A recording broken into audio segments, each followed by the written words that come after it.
So my dear friends, কিভাবে একটা পরিবারে মাসের পর মাস দিনের পর দিন খরচা বাড়ছে আমরা একটু দেখে নিই।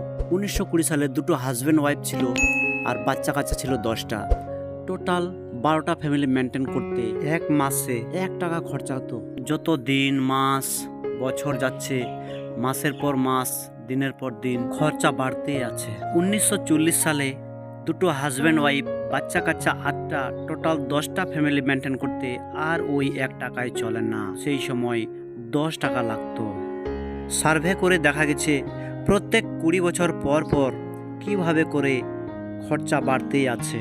1960 সালে হাজব্যান্ড ওয়াইফ আর বাচ্চা কাচ্চা 6টা, টোটাল 8টা ফ্যামিলি মেনটেন করতে আর ওই 10 টাকায় চলে না।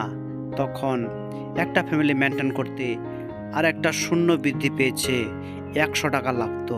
যত দিন যাচ্ছে খরচা ততই বেড়ে যাচ্ছে। 1980 সালে দুটো হাজব্যান্ড ওয়াইফ 4টা বাচ্চা কাচ্চা, ওই 6 জন ফ্যামিলি মেনটেন করতে আর ওই 100 টাকায় চলে না।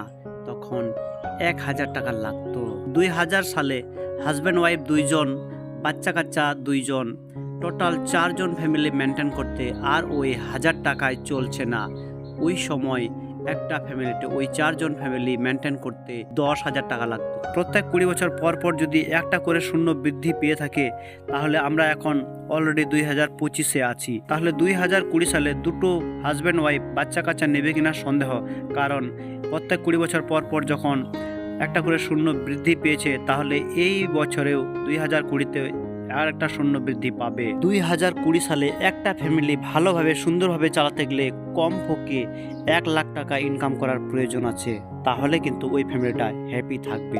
আপনার বিশ্বাস নাও হতে পারে, কিন্তু বাইরে মার্কেটে সার্ভে করে দেখেন, মিলে যাবে মাই ডিয়ার ফ্রেন্ডস। যদি ভিডিওটা ভালো লেগে থাকে বেশি বেশি শেয়ার করবেন আর লাইক, কমেন্ট এবং সাবস্ক্রাইব করতে ভুলবেন না। So thank you.